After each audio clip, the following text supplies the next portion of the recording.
तर एक बातमी आहे महत्त्वाची ती राज्यातून कल्याण डोंबिवली महापालिकेत शिंदे गट आणि भाजपकडून ठाकरे गटाकडे पाठिंब्यासाठी विचारणा झाल्याची माहिती ठाकरे गटाचे गटनेते उमेश बोरगावकरांनी दिली आहे।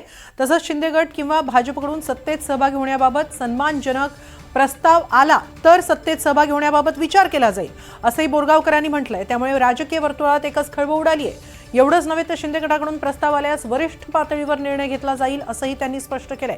एकीकडे मनसेनं आज कल्याण डोंबिवली महानगरपालिकेत शिवसेना शिंदे गटाला पाठिंबा दिला, त्यानंतर ठाकरेंच्या शिवसेनेनं तीव्र नाराजी व्यक्त केली होती। त्या पार्श्वभूमीवर ठाकरेंचे गटनेते बोरगावकर यांच्या शिंदे सेनेला पाठिंबा देण्याबाबतच्या या वक्तव्यामुळे आता आश्चर्यच व्यक्त होत आहे। शिंदेसोबत जायला उद्धवजी तयार आहेत, तो त्यांच्या पातळीवर निर्णय होणार आहे। पहिले प्रस्ताव तर येऊ द्या त्यांच्याकडनं, काय फक्त पाठिंबा मागतायत ते, त्यांच्याकडनं असा काय ठोस प्रस्ताव आलेला नाहीये। या संदर्भात तुमचं आज काय बोलणं झालं का? आता आमची चर्चा झालेली आहे या संदर्भात, उद्धवजी साहेबांनी मार्गदर्शन केलेलं आहे आणि त्यांच्याकडनं काय प्रस्ताव येतोय, भाजपकडनं काय प्रस्ताव येतोय, नाही तर आम्ही सक्षम विरोधी पक्षाची भूमिका बजावायला सक्षम आहोत।